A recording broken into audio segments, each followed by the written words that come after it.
so at 6:03, we will call the meeting to order. Okay, Stephanie, can you start with attendance? Yep, for attendance, Becky Beisel, here. Brian Davis. Here. Lisa Hedin. Here. Scott Gergen. Here. Dave Pemble. Here. Stephanie Malm, here. Kelsey Waits. Here. All right, so first on the agenda is a motion to approve the agenda. So moved. Second. All right, any discussion? All those in favor say aye. Aye. Aye. Opposed, same sign. All right, motion carries. So, an approval of the minutes from the June 23rd regular board meeting and the July 14th special board meeting. Do we have a motion to approve? So moved. Second. We got it Someone covered one owes way or someone a another. Coke here, right? You want me to soda? How'd you record that stuff? You just write a tie? Yeah. Yeah. All right. Any discussion? All those in favor say aye. Aye. Opposed, same sign. Motion carries. All right, so this is our first, I guess, official back to in-person board meeting. So welcome to everyone watching and welcome to the group who has joined us here at the Middle School Media Center, which will be our new meeting location from now on. We're happy to have you. All right, announcements and recognitions. All right, so what we would like to highlight tonight for announcements and recognitions is our summer food program. And so we've asked Brittany Hirschauer to come up and give us a little lowdown on what's been going on and how food and meals have been going this summer. So Brittany, come on up. And we'll get you fired up there.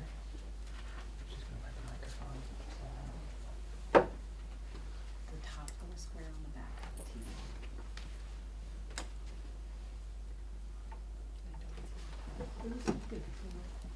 It's down there in the lower.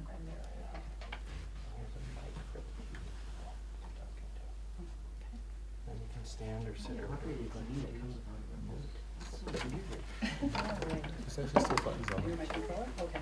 I promise. All right, I'm Brittany Hirschauer. I'm the, If you want to clip that on your shirt, and you can put the pack in your pocket if that's easier. Thanks for putting up with official that. and everything now. This is kind of cool. I've never been mic'd like this before. All right. Cue music. Yeah, dun dun dun. No, dun. All right, so the summer food program, I'm the new food service director, Brittany Hirschauer. It's great to see everybody. I've seen you, but I've never actually got to see you in person, so this is kind of nice for me. I'm pretty excited about some of the stuff that we've been doing. I hope everybody's kind of been able to keep up on some of the things that are happening. This is just a picture of one of our sites. I tried to make sure I didn't get anybody's faces or anything, but as you can see, we, at pretty much every location that we're at right now, have a line of people waiting to get meals for their children. This is one of our locations where we are serving 5 breakfasts and 5 lunches so that they get to take home meals for the whole week for each child that they have in their household.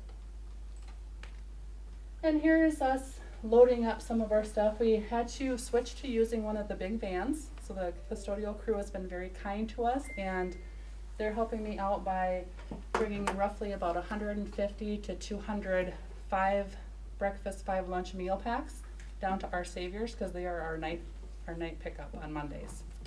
Otherwise, we're just loading up 4 different of the school minivans to try to get enough meals out to all of our locations, which I have listed on here too, how many locations we actually have to. So as you can see, for June and July, this is where we're sitting at. It's only 3 weeks into July. I haven't got the numbers for this past weekend yet because we just finished it. We have Thursday and Friday for our in-school kids that are here, but we're averaging roughly of almost 2,500, 2,600 breakfasts and lunches district-wide. So,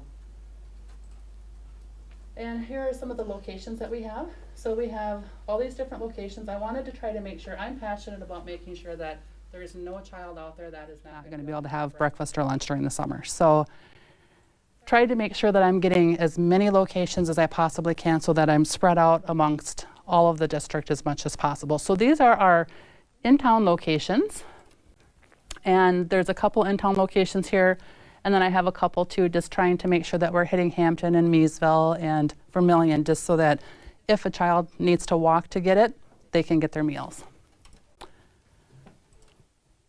And here's kind of our menu. I threw some new menu items out there today, or this last summer, just to try to do, spice it up a little bit and get more kids to eat. So they're getting quite the nutritious meal. Oh, no, you're fine. And one of the things I'm really proud of that we've did this summer is I have partnered with Hastings Family Service. What we've done is we've formed a partnership where just like 2 times this summer so far, they have families sign up on their own site. We provide the location. They're mirroring it to the same time that families are coming to pick up meals for us. So the kids are able to get their breakfast and lunches. But the awesome thing is they're also getting like a big, I don't know what's all in there to be honest, but they get a huge box full of food that the family can bring home for the rest of the family that's there. So it's not just the kids, and hopefully they're able to make sure that everybody is able to get meals that way. So we just started doing that this year, and so far it's been going very, very well, and hopefully we'll be able to do it again. I'm hoping to try to set up maybe 1 or 2 times this next August too, to kind of get some meals out to kiddos too. That's it. Any questions or? I don't have a question, but I just want to say this is fantastic. Thank you for all your hard work with coordination and the partnership with Hastings Family Services. Yep. That is amazing that we're able to do this partnership with them, and then serving the extended community too. Yep. I think it's wonderful that you're reaching out to Welch and all over the place too. So I've got goosebumps. I just think it's really neat that we're able to do this. Yeah, I mean, I feel like we have a really good grasp of the majority of the district is covered this way by us having those different locations out of town and then the multiple locations in town. So hopefully we're not too far from anybody that needs food. So Yeah, that's great. Have you heard anything from families who aren't able to get to the meal pickups or? I've had a couple of families that have called where they've missed the meal pickups. And what I do is, I just let them come in like the next day, or if it's, if they call me early enough, say they wanted to go to an 11 o'clock pickup. Well, if it's on a Monday, they can always go down to our Saviors, or they can always stop here and I'll go grab them whatever they need and bring it out to them too. So that way we're able to make sure that the kids are getting their food. Okay. So. Ms. Brittany, I know we're in summer school right now. Yep. So that's a separate provision of food, or is that part of this too? Like kids can pick up, do kids pick up meals at summer school? Yep. I'm doing summers. Right now I've got kids campus at the middle school, and then I've got summer school at all 3 locations that we have currently open. And then we're also doing, Monday is a 5 breakfast, 5 lunch. And then I also have, just for the kids that I thought were walkers, each one of the locations, also the high school, middle school, and Pinecrest, we also offer, on Mondays they can pick up 2 breakfast, 2 lunches, and then on Wednesday they can come back and get the 3 if that's easier for them. So whichever way is easier, because I didn't want, like, if we had littler kids coming, it's like, how are they going to carry 5 breakfasts, 5 lunches, plus a half gallon of milk? Here you go, So this way they can kind of get a little bit here and a little bit there, and maybe it's easier for them to carry if need be. So, yeah.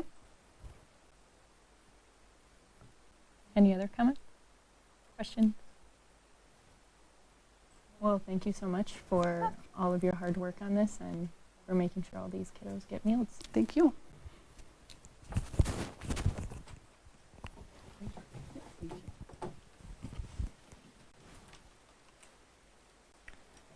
Okay. So we will move on to items for discussion, beginning with a few policies that we have for a first reading. So the first policy that we have up is policy 203.2, which is the order of the regular school board meeting. Now the reason this one is coming up is because policy 206 would adjust the order of the school board meeting. And so trying to make sure that all of our policies are working together and consistent with the language and all of that. So if you notice, I'm loading it, this will move public comment to being before the meeting. There was some confusion with policy 206 regarding whether public comment was before the meeting or at an agenda item if they wanted to talk about an agenda item. So policy committee really tried to go through that and clarify that and make that clear for the public so that they can understand how to make their voices heard should they want to come and speak. So are there any questions about 203.2? I have a question about the policy, and then I just have a general statement. Mhm. Getting to remember. So, this has the order of the board meeting, which is actually lovely, and it's exactly what we follow every time that I'm aware of it. My question is whether or not, when we take this back for second reading, is if we should have a listening session added as item 1, just to align with 206. It's just a thing to consider. I know it's not part of the order of the meeting, but policy can consider So that. put it before call to order. Well, yeah, just so people who are looking at one or the other can see where it fits in, and use the language that's common to 206. And then, I think that clarity is good. I would also point out that if anybody ever wants to talk to a board member, I think all of our home and or cell phones and emails are on the district website. So, I mean, listening sessions are great if they align with your life, and I think they don't align with a lot of people's lives. So, we are ready to hear from people. If I have freezer items in my cart at Cub, I would appreciate maybe not then. but if I haven't paid for them yet, I guess I can always just put it back and redo it. But in that instance, 15 minutes later, Other than, yes, you're returning a phone yeah. call. Yep. But I mean, I want to point out that I think it's important that people know where the public comment or listening period fits within the structure of our of our meetings, but to know that we're not constraining anybody to those times. Right. I think that's a good point. I usually bump into people in the produce section, but I will now be prepared for the freezer aisle just in case. So thanks, Lisa. Or sort of put stuff back in the freezer. All right, any other comments that you'd like to bring back to policy committee when we meet again? All right. Well, then we will bring that next month for a second reading. So the next policy to look through is policy 206, which is the public participation in school board meetings. And so we did make quite a few changes here, and that was mainly to try to clarify that do you speak at an agenda item or do you speak at the listening session that we meant that's listed beforehand. And so we really tried to clarify that and make it all part of this listening session at the beginning. And we are referring to it as a listening session because in these sessions, the public comments, but there isn't a back and forth dialogue with the board members. And so we thought by calling them listening sessions, it made that more clear for public. Yeah, so if you look at, sorry, is it open No, for- yeah, okay. go. If you look at page 4 under section 6, you'll see there were some significant edits. Again, like what Kelsey was saying, to provide clarification for us and for the public on what this listening session looks like, and then our dedication to that listening session.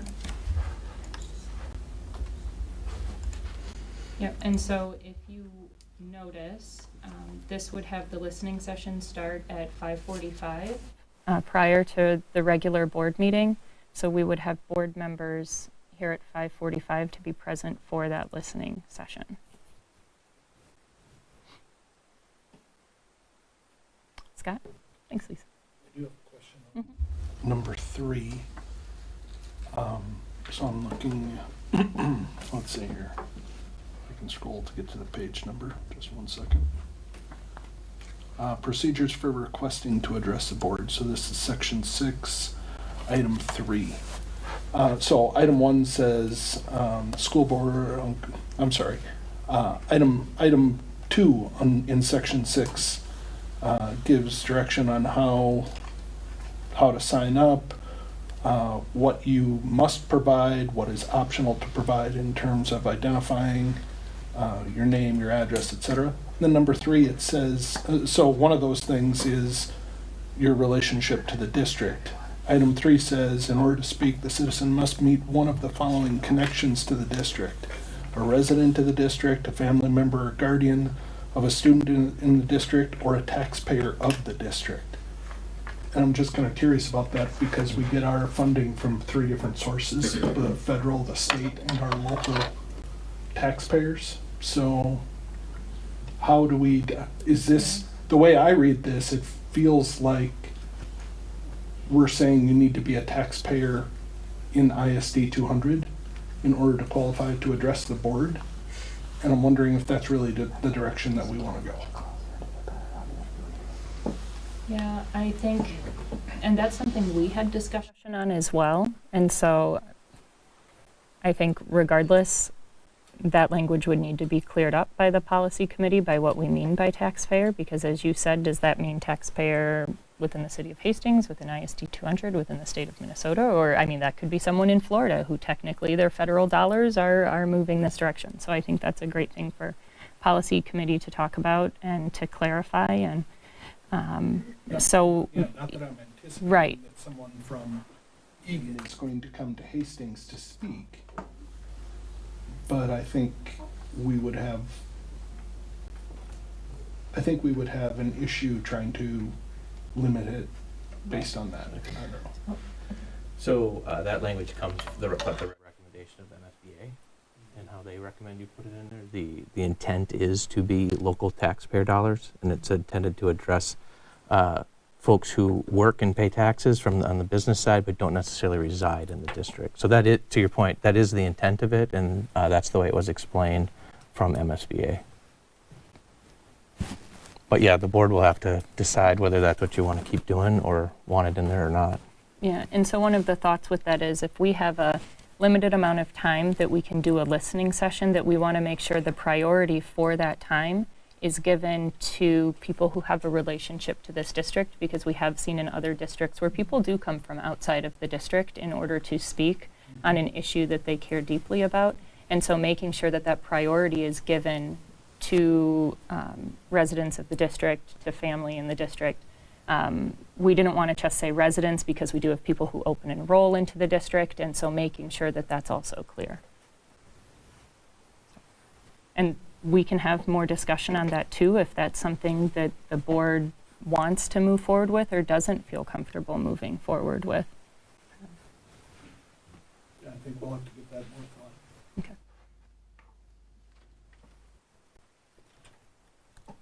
Any other comments, concerns, things like that? All right. Then seeing none, we will move that to a second reading next month as well.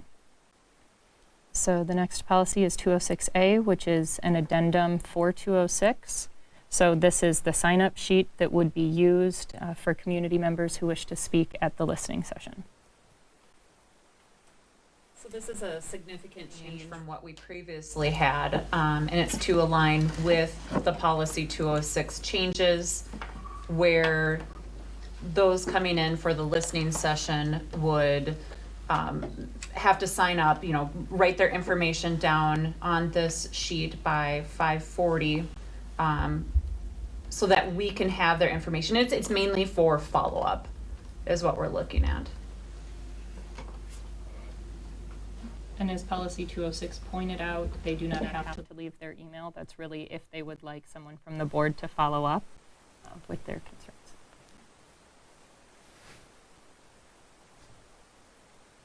Any questions or comments for policy? With this policy, given that this is our meeting space, and we're going to have 2 board members available 15 minutes prior, is that here? In this room? And which board members, are we going to go through an assignment process to say, okay, this week it's Stephanie and Dave, and next week it's Kelsey and Scott, or I'm just curious. I just want to make sure that if this is what we're saying, that we for sure have it covered every week, and we know how this is going to go. Because if we're going to do it right here, then as people are filtering in and out, and as we're working with our friends from HCTV and getting things set up, it could be kind of disruptive. Well, it should be good once this room is completed, because HCTV will have the remote capabilities, so they won't need to be here setting up and doing all of that work that could be disruptive, so that should kind of clear that. I mean, we've talked about making a calendar, and we can say a rotating school board members, but then there's also, if you know that month doesn't work and it's your rotation, I mean, we can be flexible and move things around. Yeah, right? it's just a matter of I don't want it to be, well, the same people feel like they have to be Right. here every time. But I want to make sure that it's Right. covered. Right. Yeah, we were just thinking like a rotating calendar and what fits Yeah, your perfect. schedule. And there can certainly be more than two, Right. Oh, yeah. because we're not in session, so.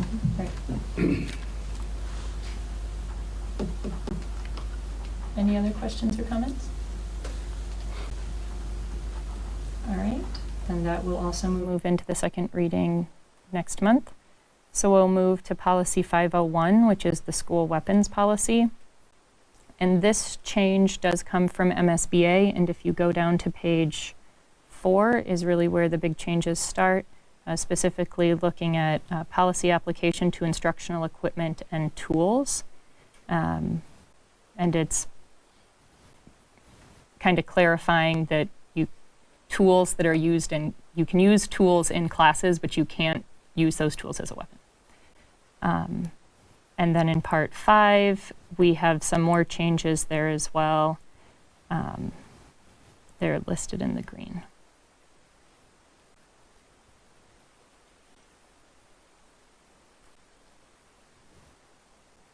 Is there any feedback on this policy for the committee? Lisa? My only question is, because one of the ones we're going to read next, maybe the one we're reading next, is student discipline.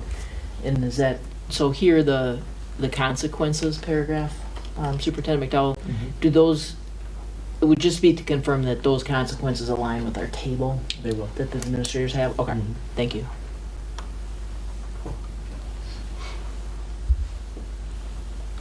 All right. Any other comments? All right.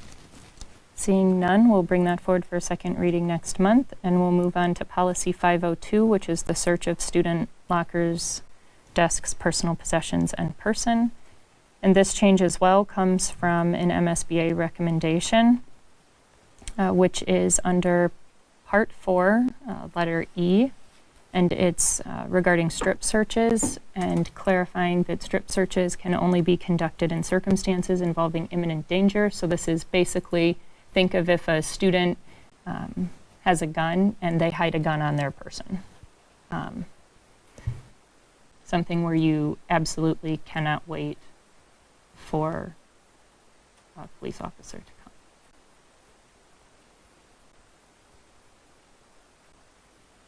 I always figure that MSBA makes recommendations based off if something happened.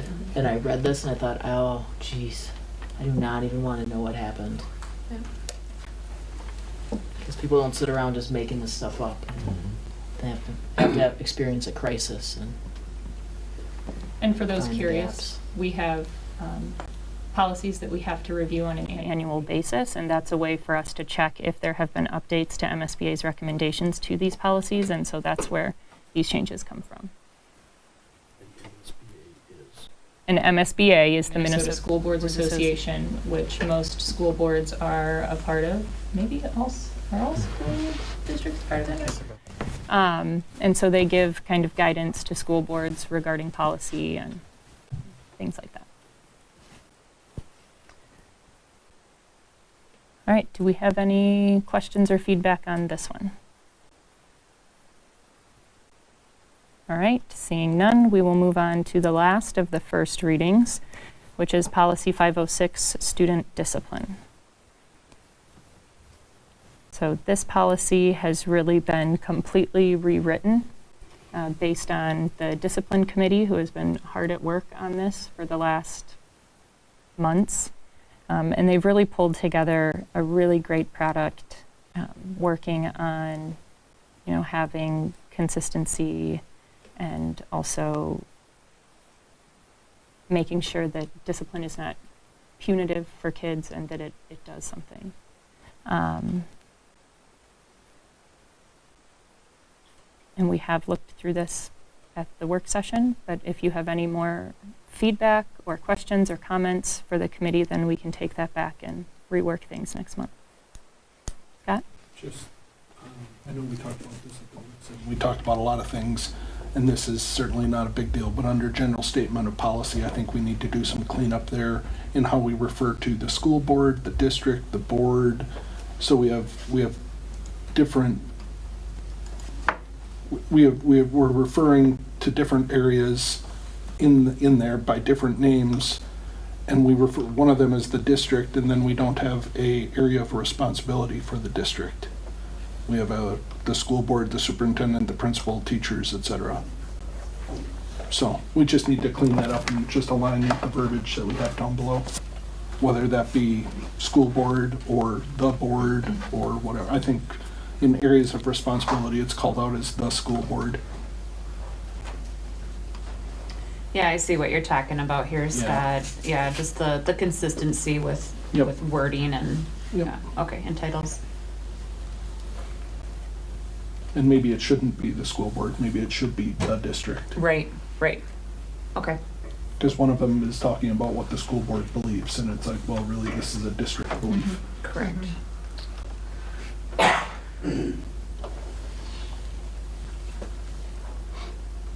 Any other feedback? I just want to say thank you to the policy committee. We did have a pretty in-depth discussion about this at the work session, and I think you guys incorporated a lot. I know some of my concerns about transportation sites and bus sites and stuff has really been cleaned up, so thank you. That was a nice way to approach getting to a first reading on this one, because this is such a big policy. Yeah. The whole committee, the policy committee has definitely been doing the heavy lifting, so. This one is Thank the you. discipline committee, the discipline group. Right. It's not a school board committee, so. But they've done a fantastic job, and we have a great team in Hastings, so. All right, if there is no more discussion on that, then we will move policy 506 to a second reading next month. And so this month, for a second reading, we have policy 503.2, which is the early admission to kindergarten. And based on feedback from the first reading, we have added in those bits about making sure the superintendent makes the final decision, and about if families are not financially able to afford the testing that would need to be done.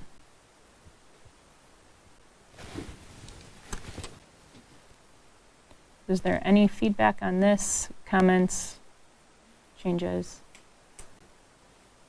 And if not, then we can move this one to be approved tonight if we have a motion to set it as an action item. So move. Is there any discussion? All those in favor of moving policy 503.2 to an action item, say aye. Aye. Opposed, same sign. All right, motion carries. We will see that one again a little bit later. All right, and then we have radon testing summary.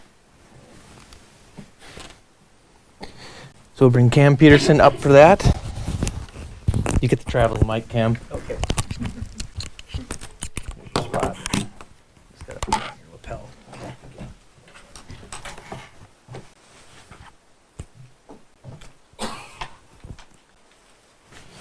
So we got our most recent round of radon testing results back, and I'm excited because we have good news. Radon testing isn't required for school districts in Minnesota, but there are recommendations, and the state has provisions for getting funding for schools if they do it, and then requirements to secure that funding. So a few of those things are how you test for radon, reporting it and making it available to the public, and reporting it to the school board. So in short, we did radon testing in March. We have our results back. We took 328 samples in ground level, commonly or frequently used rooms. And we had 2 that came back a little bit high, so we took a more sensitive meter in. and retested those, and our results came back well below the action level. The action level is 4 picocuries per liter, and we came back with good numbers with that. So happy to answer any questions that we have. When was the last time the district did the testing? 5 years. So the recommendation is a 5-year rotation. So we do every single building every 5 years. We've done that for close to 20 years now.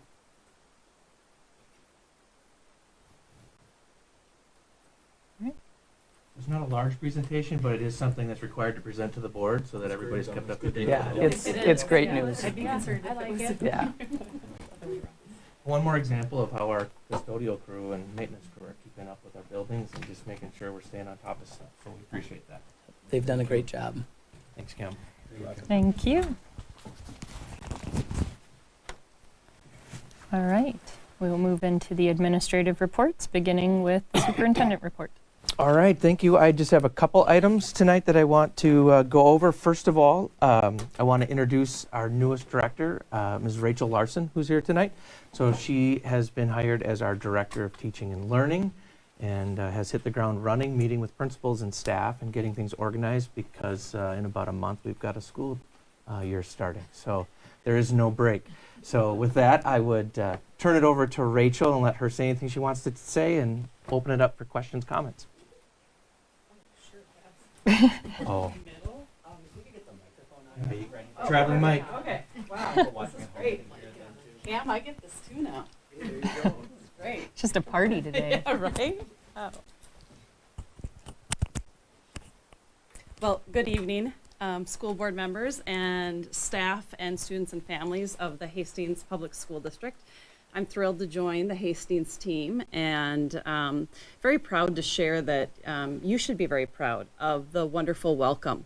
Everything that I've heard about Hastings and the school community and putting students first and people just being really proud of what we do here rings true. And that's been my experience. So I am thrilled to join the team, and I'm really excited for the strategic plan as well as we look at how we see all and serve all and support all of our students, and how I get to work with staff and students and families in making sure that they have the best education experience possible. So thank you. Well, thank you and welcome. Thank you. So the other thing I wanted to bring up tonight, just in the report, is just to give a shout out. Some of you are aware, but the Hastings Public Schools Foundation grants have been announced. And the foundation gave over $40,000 this year to different classrooms. And so I want to take a moment now to just kind of read who got the grants and from what buildings they're from. We have Dawn Stevens from McCullough, got a grant called Moving and Grooving. Kate Sorensen from Tilden got a grant called Baby Doll Circle Time. Paul Wenker from McCullough and Pinecrest has a grant called I Can See Clearly Now, same song, third verse. Kelly Hankendorf from Kennedy, Pinecrest, and McCullough got a grant called Another to Create, Digital Art Tools. And Rosario Malo from the middle school here, 8th grade technology project Lead the Way, Rolling with Robots. And last but not least, Carrie Jager from the high school for the 9th grade language arts program got a grant for post-pandemic live theater. So again, pretty amazing. We had the grants in the spring, but now we've had these grants come out during summer, and again, over $40,000. So another tribute to how the community just supports what's going on in our classrooms and our teachers and what they want to try to do differently for kids. And then the last thing I have is just to kind of bring into light, I don't know how many people were paying attention to the news conference today. So there was a news conference with MDH, Minnesota Department of Health, MDE, Minnesota Department of Education, really acknowledging that they are supporting the CDC's recommendation for certain things with regard to where we are with COVID and Delta. And so I would bring that up here just to kind of set the stage for any type of conversation now or what we want to have in the future. But essentially there were 7 takeaways from that press conference, and they're not going to be new to anyone, but the first is that all people ages 12 and older should get vaccinated. That all students, teachers, staff, and visitors in school buildings should wear masks indoors regardless of vaccination status. Schools should maintain at least 3 feet of physical distancing between students within classrooms whenever possible. Students, teachers, and staff should stay home if they have signs of any infectious illness.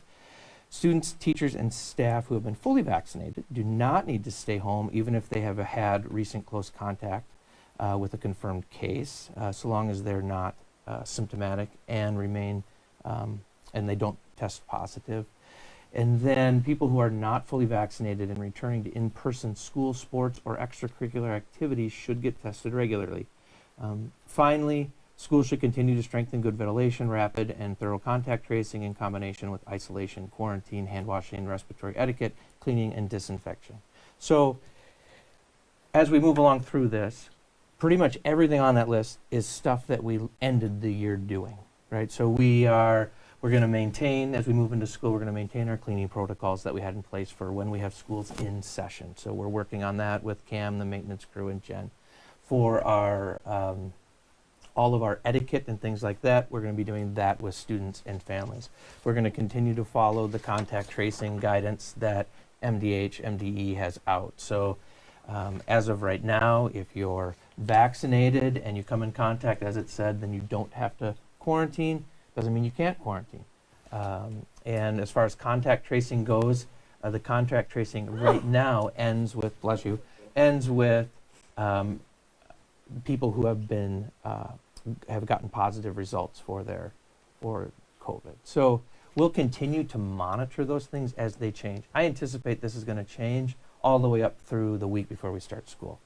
And so the questions for the board are no different than questions for all boards this week. There are no questions for superintendents as of noon today when things start to change again, which is, to what degree are we going to stay exactly in line with federal guidelines, state guidelines, and really what they have said is they're leaving it up to the local control to decide what do you exactly want to do. And so that's a question, a couple board members have reached out, that's a question for the board. To what degree do you want to make a decision that impacts all, or do we want to follow what has been given as for the guidance, which uses a lot of words like recommended and should? Do we want to take a look at by age, meaning students that are 11 years old and under? All of that stuff will come into play over the next 3 weeks. And so we talked a little bit about, we could have a short conversation here, but we also have a work session coming up, and then we also have a board meeting coming up prior to the start of school. So there is time. While people want to know the answer today, it's not necessarily a need to have an answer today because we don't have all the kids in session. And things to point out, we've had summer school going on. We haven't been wearing masks. We have not had a positive case. We're still following all the other protocols to help kids stay safe in the buildings as well. Now that will change, and someone obviously will say, well, you're going to have 300 kids in a building and not 100 kids. True statement. So there is some caveat to that statement as well. But it is something that the board's going to have to wrestle with if they want to, or we can. And so right now, the way the board has approached this has been, this is up to the administrative team. That we are here, the box that they're in, or that we've asked for the admin team to be in, is stay within public health guidelines. And so really the question would be if the board wants to change that box. I know I have heard a couple board members asking just some questions about understanding what the school year is going to look like. And in my own judgment, I think we don't know what the school year is going to look like, because it seems like we're getting back into what it was like last year, where there's just changing guidance that's going to be coming out pretty frequently, as long as Delta is doing whatever Delta is doing. And so there was an email update for the radar update last week that indicated at this point the idea would be we are recommending masks, but not requiring them, similar to how the CDC is recommending people wear masks, but not saying that they should be required. So that's just, if the board is looking for something different, then we can talk about that at a work session. And with regard to masks, they're, for us operationally, we could wait till the day before school starts to make a final decision, because whether kids are required to wear masks or not required changes nothing for us operationally, right? It's not a transportation decision. That's a big deal. Going to hybrid, that's a huge deal. But there isn't a rush to make a decision by tomorrow if you didn't want to. We can have conversations, go about our way, think about it, come back and have more conversations, take more input as it comes to be. But I'm not feeling the rush right now to have that answer and predict what things are going to be like in 5 weeks. Thank you for that input. With today's, it just came out a few hours ago, Correct. right? And with that information, I kind of want to see, one, what other districts are doing that resemble what our population is, as far as like the levels for COVID, and so what mitigation factors are they putting into place? And then I'd also like to hear, because we did ask the administrative team to kind of own this, what is the proposal at this point for the start of the school year? I know that the community, there's concerns, and they need to know, because they're looking at what they're going to be doing with their child at the beginning of the year. So I do feel this obligation to communicate our decision to our families. On the flip side, though, I know there are going to be changes within the CDC, within the Department of Health, and Department of Education. So I need to chew on it. So I personally am not comfortable making a decision tonight. I'm definitely not comfortable making a decision tonight. I concur with Steph. I'm not ready to do it the day before school, but I'm definitely not ready to do it tonight. So I think what I would see is that we have this as a work session topic next month, and at that point we'll have had a couple more weeks to have gotten this information and see if anything changes, and see if there are any new updates at that point, and we can talk about it then, and just kind of give Superintendent McDowell and the administrative team to get kind of some of those answers that Stephanie was talking about, and I we like can have how a we had that discussion. plan last year of Yeah. this number, then we do this. So I Mhm. think that should be kind of set already with kind of, we're knowing, so families kind of know, hey, we get these cases with no masks, or if we have less cases with masks, or, if we're wearing masks, we're probably gonna have less cases, so this is what the plan might be for the year. We don't wear masks, we might have higher cases on the unvaccinated. So this might, we might go into hybrid a little sooner. It's a fluid situation, and I think we just have to wait and see how this goes. There's 5 weeks. I think we make the best use of the 5 weeks and, see where we're at the work session to start with, and then move forward from there. Operationally, we're planning, we started, we're with things like PPE, ordering supplies. We're assuming at this point, we're planning for the worst and hoping we don't have to use any of it. But we don't want to be caught in a spot where if the whole state has to shut down as far as schools are concerned, we don't want to be on the back end of ordering supplies. So we're ordering everything starting actually this week and getting everything ready so that if we have to shift to something, we're ready to go and don't have to wait for stuff like we did last year.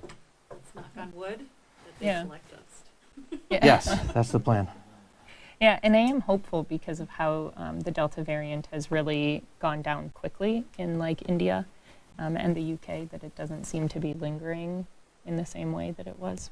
Hospital admissions have been zero. Good. Mhm. And the latest update from Dakota County, we are residents 12 and older that have received at least one dose is at 74% right now. So in Dakota County, so we're one of the counties that has a really high vaccination rate. So that's good. Yeah. Great. I do appreciate that we bring this back up at the work session, and I think this will be a place where we have to walk that line as a board between being operators and being providers of guidance, right? And I'm just saying that in this time when we're not in a heated conversation about it, so that we can I can remind myself, if nothing else, that we want to walk that line between operation and guidance. And but I do feel like as a board, there should be an action taken, and that action might be to reinforce the decision we made last year that says, yep, this is an administrative, we are giving the power of this decision so that we can make timely changes to the administration, and they're gonna use these types of guidance. So that's just a direction I hope that we can find ourselves moving towards. Yeah. Is making a clarifying statement, because I think it's important, and it's really hard to remember what last year was like at this time and the decisions that we made, and make a clarifying statement soon. Right, and we will plan on having a discussion at the work session. And hopefully we have some more information at that point. All right, that's the end of my update. All right, so next is the building construction fund project update. And we'll bring Jen Subert up for that one.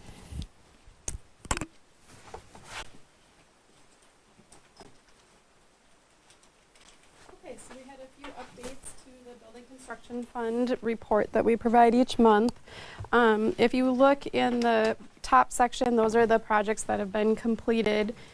As we're getting closer to finishing out these bond projects, we did a really thorough review of what had been completed, and it was identified that there was kind of two parts of projects that still needed to be done. So out of that multi-site exterior lighting, there's a small amount of work that still needs to be completed at Pinecrest. So some of that money was moved down into the future category so that we can accomplish that work. And then with the high school and McCullough parking lot, there was an additional smaller parking lot that still needed to be done at the high school. So that has been added down in the future for a phase 3 project. In process, the high school tennis court replacement has moved into that category.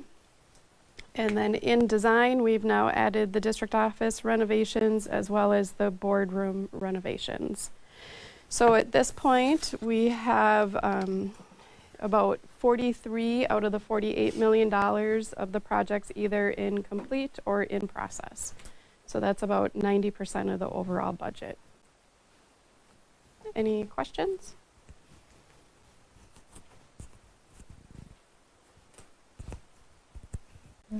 Not seeing any. All right. Okay, thank you for the update. We will move into self-funded insurance. I don't have anything for that one this week, or this month. I think we saw a June summary statement,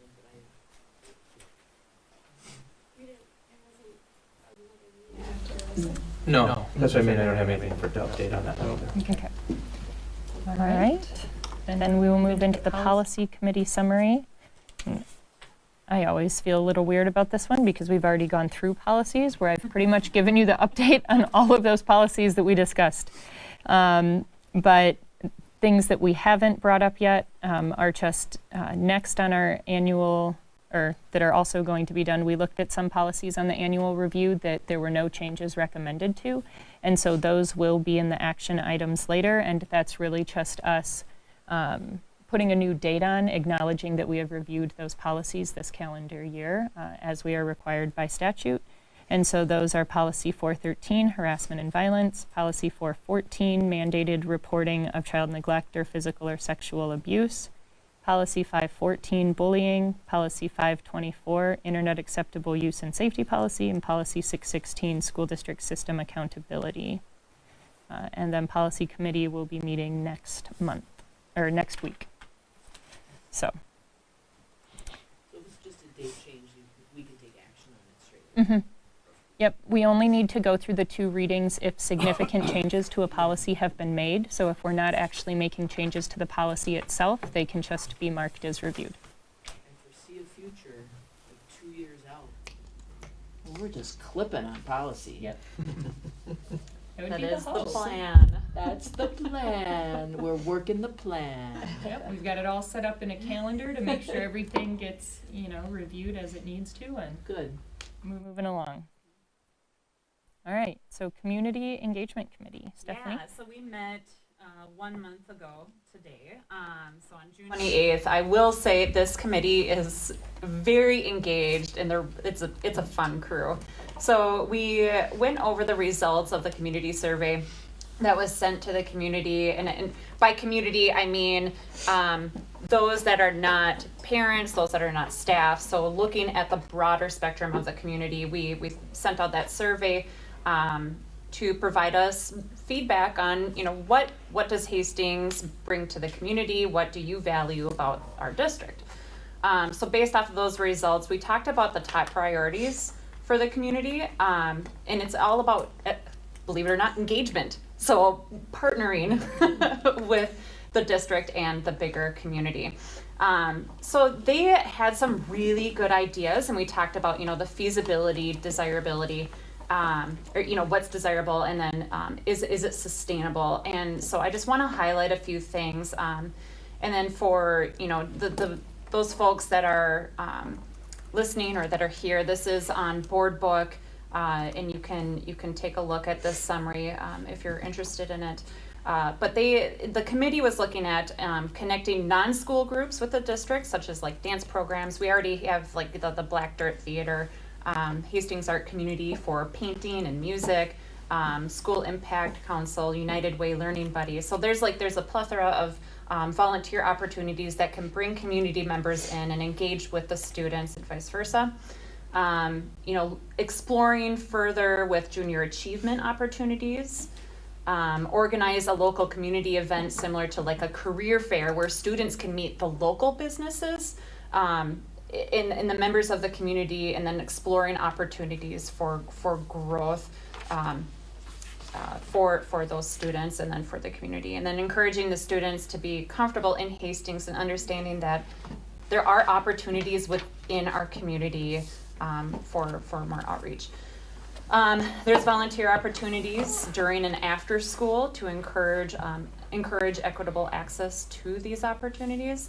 And that one I want to point out too, you know, for students that they are in class and then after class they have to go work because they have to earn money for their family, is providing them opportunities potentially during school that they can volunteer within the community. So exploring what does that actually look like, and exploring that further. So then the committee proposed a few questions for us. What opportunities students have that bridge that connection between the district and the community. So they want to know more about that. What service programs and projects do we currently have? And then how can we build upon these and expand these opportunities? So again, it was a very engaging committee. And they brought, I mean, they have some excellent ideas that will help us kind of grow as a district and give our students more opportunities. Pending your questions, that is my summary. And the survey to community members that we had sent out, I mean, it had kind of given the feedback of building the relationships with the community as something that they would like to see. That's what community members had talked about. And so that's why this meeting had really kind of focused on, all right, so this is what we're hearing from the community. They'd like us to somehow get more involved with the broader community, and what would that look like, and what were some ideas. And so like the volunteer career fair, so you could come and see different organizations in the community where you could volunteer at that maybe you hadn't thought of before. You didn't know these groups existed. And so things like that.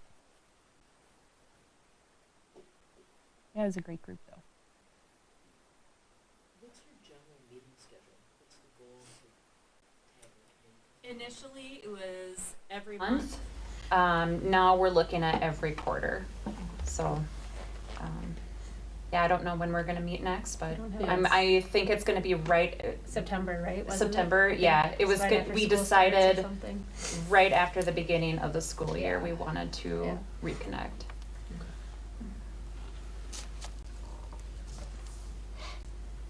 Any other questions for the community engagement group? All right, then Lisa, you are up with the facility committee. Okay, so our facility met possibly last Monday. And right now we are meeting monthly just to try and get through the punch list at the end of the bond projects. I think our goal is to maybe get towards quarterly. we got an update on ongoing projects. There's still a punch list remaining on the middle school, and we did make a decision to send a letter to the contractor indicating the district be willing to self-perform some key work that needed to be done prior to school starting. Not that we necessarily wanted to self-perform it and bill back, but that we wanted it to move. So hopefully that moves us towards completion of a couple key items. District office updates are on course. Purchase order's been signed. We anticipate receipt around mid-October. So we're probably looking at a month where the district office staff will not be in the district office. And they'll be displaced to do some pre-construction work. We're trying to get that timed with furniture appearing. And so there may be some staff working out of the middle school here, possibly the curriculum center over in the parking lot at Kennedy, and possibly if it works some work from home. But we anticipate that. The boardroom updates, which should be modifications in this media center, and we got a little bit of a preview. The goal will be to move towards remote broadcasting so that HCTV doesn't have to commit so much time and equipment to setting up prior to meetings. And that, we'll have kind of more formalized speaker locations and that kind of business. I think the realistic among us believe that's probably going to be September. I mean, we'll continue to meet in person and use this space, but that would be in place in September. The optimistic among us might want to think about August. It's always nice to hold on to hope. Some initial investigations were begun at the high school baseball field, and some broken drain tile. What are you drinking over there? I know. Denmark Township water. It's we think it might have solved part of the problem. They were able to scope quite a bit of the drain tile and identify a broken piece, so we'll have to reinvestigate that, should it ever rain again. And there would be time in the spring if there's funds available that remain within the bond to fix anything else, or it could be considered for LTFM. In terms of what's out there next, the bond contingency allocation spreadsheet was updated with a go, no-go. We're getting down to where we've got just a handful of big items left to be considered for bond. Middle school track replacement, some privacy improvements to the team locker rooms at the high school, and modifications for an ALC, or an alternative learning center. We don't have an estimate on the alternative learning center work. There'll be a survey of users, administrators, and teachers and students done in September. And so until we get a scope of that work and understand those costs, because that's certainly a high priority, we don't anticipate moving forward with adding any additional work to the remaining bond dollars. We want to make sure sufficient funds are allocated or available for ALC work. In the event that there is dollars that remain yet, after considering ALC and the other two bigger projects, there is an ongoing effort to speak to site engineers and principals to identify additional projects that have come up in the sites in the last year or two as we've tried to be an operation that might fit under the bond. We won't know if we're going to get to those, and we don't know what they are. But there is an effort being made to look at that to make sure we use all the bond dollars available. And then we had an actual non-bond discussion, and that's the Todd Field sign. I don't know how many of you notice it anymore when you drive by at the intersection. One side is the high school and one side is the city. Yep. It doesn't really matter because it doesn't work. And the technology, it requires a modem line. You dial it up and you speak to it in your modem language, and then so that doesn't exist, that doesn't work anymore. So there's an investigation being done to see what it would take to make that functional, to see if the city is interested in maintaining or participating in keeping their side of it, because we'd certainly, if it was functional, be happy to have two sides.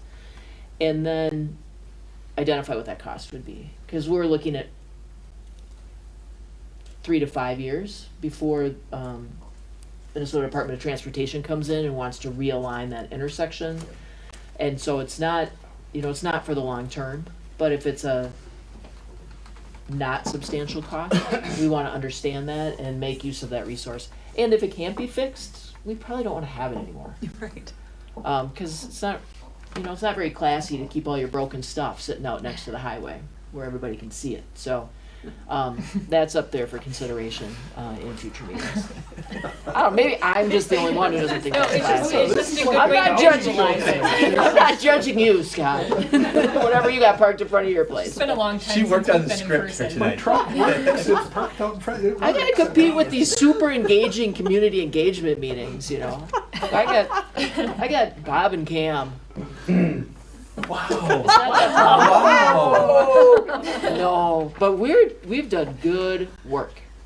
So, and that's where we're Back at. to what's So in I that just water wanna leave it bottle. on that On the sign, note. it was just No. a couple of years ago that thing went.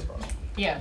It Well, hasn't been that long, so what It's changed? probably been 3 to 5 years since Well, it like it didn't just No, stop it lasts- working, it was, it we stopped- made the the ability decision to to stop, update it. to The stop ability to using update it. it. So Stop if the working. line is still there, there's gotta be a way to fix it. Yep. My understanding is that it would require some type of a new connection because of the way that model is set up. So we were able to find the company that installed it. Jen Subert and team is working on connecting with them and figuring out just that question. Yeah. Does it work? Could it work? What would it take to make it work if it didn't? Right. We just don't know the answers to that. And at this point, the city doesn't want anything to do with it because the other piece is when it was working, it was so complex, is what people are telling us, to actually get it programmed, that it was more frustrating than anything to get it hooked up, which I'm sure it was. If it was a dial-up modem, I'm sure it dialed up half the time. People may be crossing their fingers that it doesn't start working again. Possibly.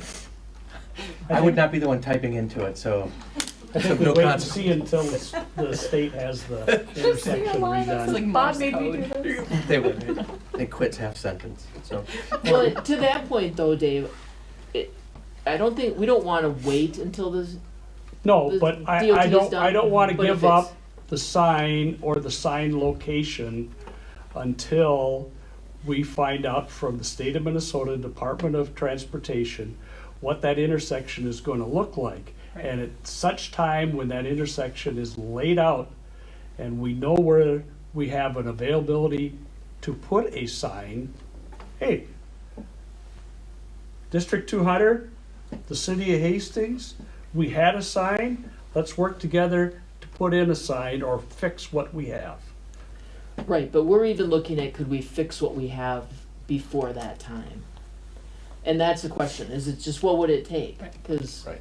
Because unfortunately, that's been pushed If it's a, further. yeah. If it's not, hundreds of thousands. If it's a of dollars. Herculean effort, we're not gonna do it. Right. If Yes. if it's quick, cheap, and easy, Right. fantastic. Let's make it happen, and we'll coast with what we have there until they figure out what that intersection's gonna look like. Or is there a way that we keep the base there and we put something new on top of it where it still keeps that location, but, I honestly think we're gonna find that we have to move a little bit, but not, maybe. We'll find.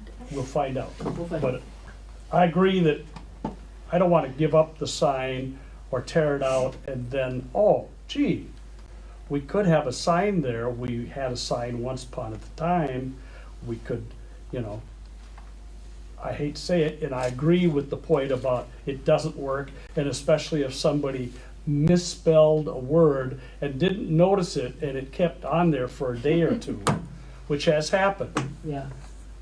But folks, I think, it's a valuable item, and I think we need to just hang on the best we can and work with it and wait till the state gives us direction on what we can and can't do there. And this conversation is the conversation for our next facility meeting. Right. Because Yeah. where we're at right now is we don't know the cost and we don't know the fix and we don't Right. know. Right. So we'll move this to the facilities So committee. this is a conversation for our And next then- facility meeting. When it comes time, we will give the board an update at that point, but Yeah. you, Lisa, and myself, we can chat about this at facilities and Yep. and figure that out from Yep. there. And So, that's all we had from our committee. I don't think we have any action items for today that came out of facility. for the board, for There's the no- full board. There's no date for subsequent meetings yet, right? There is, it's under future meetings. Oh, 'cause It's on the, it's in the future meetings. I was reading your note that said August 16th. Yeah, as of the time that I did these minutes, we didn't have it. Got it, okay. We are canceling the August meeting because there's not a decision to be made at that time prior to the August board meeting, but we do have September and October dates. It's in the Future table for meetings. future Okay. meetings. Got it. Yep. All right, so with that, we will move into action items, beginning with the consent agenda. So do we have a motion to approve the consent? Second. All right, is there any discussion? Just a reminder to the community, consent agenda items can be found on Board Book. All right, so with that, all those in favor of approving the consent agenda, say aye. Aye. Aye. Opposed, same sign. All right, motion carries. So for individual actions, we're going to start with an approval of donations. So this is a resolution. So I, Stephanie Malm, introduce the following resolution and move for its adoption. Whereas School Board Policy 706 establishes guidelines for the acceptance of gifts and donations to the district. Whereas Minnesota Statute Section 465.03 states that the school board may accept a gift, grant, or device of real or personal property in accordance with the terms prescribed by the donor only by the adoption of a resolution approved by 2/3 of its members, and whereas the referenced donations in the District 200 donations report from October to December 2020 have been generously donated. Can I get a second for this motion? Second. Brian Davis duly seconded the motion for adoption of the foregoing resolution. Voting in favor of the resolution, I will do a roll call. Becky Beisel, Yes. Brian Davis, Yes. Lisa Hadeen, Yes. Scott Gergen, Yes. Dave Pemble, Yes. Stephanie Mullins, yes. Kelsey Waits. Yes. Correct. Just Um, have a correct statement and we'll But adjust it. we do want to go through and just correct that this is the donations report from April through June of 2021. April through June 2021. And then we'll correct it on there. Oh. That makes more sense. Thank you. Alright. That being said, I'll just do a very quick roll call again. Voting in favor of the resolution for April to June 2021. Becky Beisel, Yes. Brian Davis, Yes. Scott Gergen, Yes. Lisa Dean, Yes. Dave Pemble, Yes. Stephanie Malm, yes. Kelsey Waits. Yes. Therefore, be it resolved by the Hastings Public School District School Board to gratefully accept these gifts. All right, great, thank you. All right, so we're into the yearly review of policies, and we can approve these in a big bulk motion. And so these are the policies that I mentioned prior that we did the annual review for, and there were no changes to, that we just need to mark that we have reviewed this year. So do we have a motion to approve policy 410, 413, 414, 514, 524, and 616? So move. Second. Okay, any discussion? All those in favor say aye. Aye. Opposed, same sign. Motion carries. All right, here is the CISO facilities contract.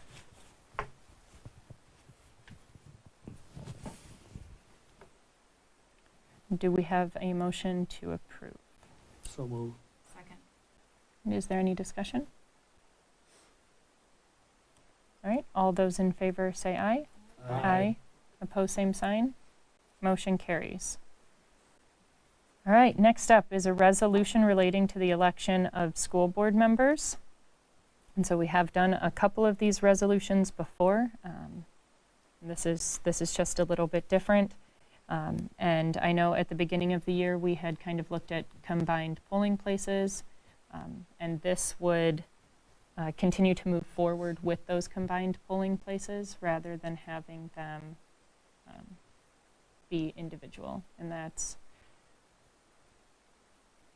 that would be how it is moving forward, and if the, yeah. Well, I would also add, this is a required resolution as we move into the election, so this is the second to the last required resolution for elections.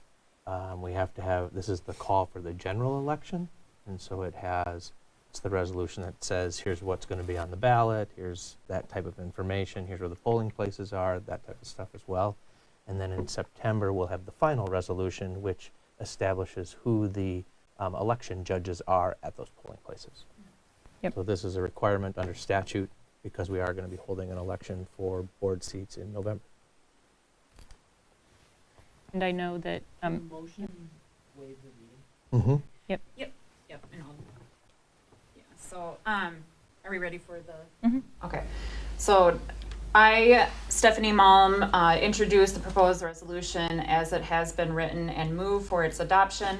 A resolution relating to election of school board members and calling the school district general election. The motion of the foregoing resolution was duly seconded by, can I get a second, please? Myself. Dave, thank you. Just gotta make my note there. I do want to point out too, before I make a roll call for vote, that there is a change with the two particular precincts. So I am going to read this particular portion. Otherwise, on Monday, this resolution will be available on the website for everybody to read.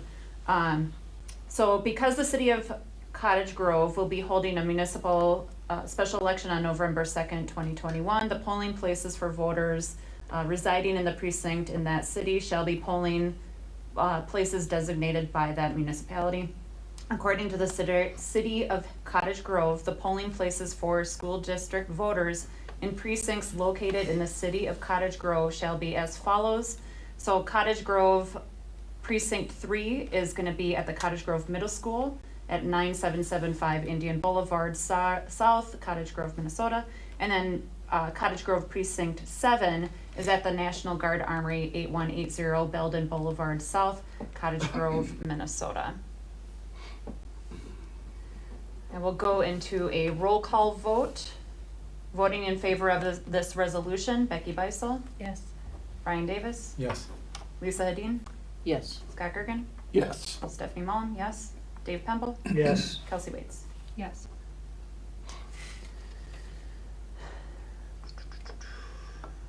That should take care of that. Yep. So next on our list of items for action is the strategic plan. At least this first portion of the strategic plan, which we did talk about at the work session. Do we have a motion to approve? So moved. Second. Okay, and is there any discussion? All right, then with that, all those in favor of approving say aye. Aye.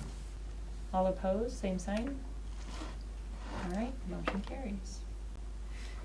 And we are back to the motion to approve policy 503.2, early admission to kindergarten. So moved.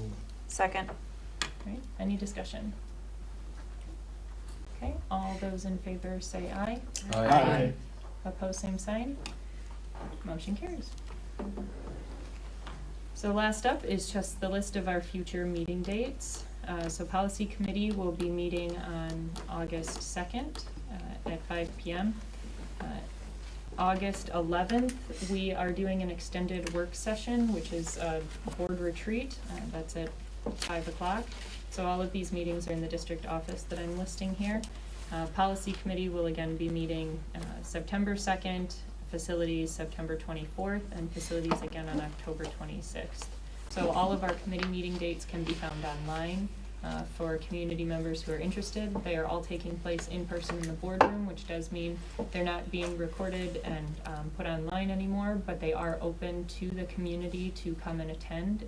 If they are interested, they're also welcome to reach out if they're curious about what was discussed, and the listing of which school board members are on which committee can also be found online. And you can also see the summaries when we do our regular or our regular board meetings. We go through the summaries here as well. So, is there anything else for tonight? All right, with that, do we have a motion to adjourn? So moved. Second. All right, all those in favor say aye. Aye. All right, meeting is adjourned. All right, I gaveled. gavel. It's been a long time.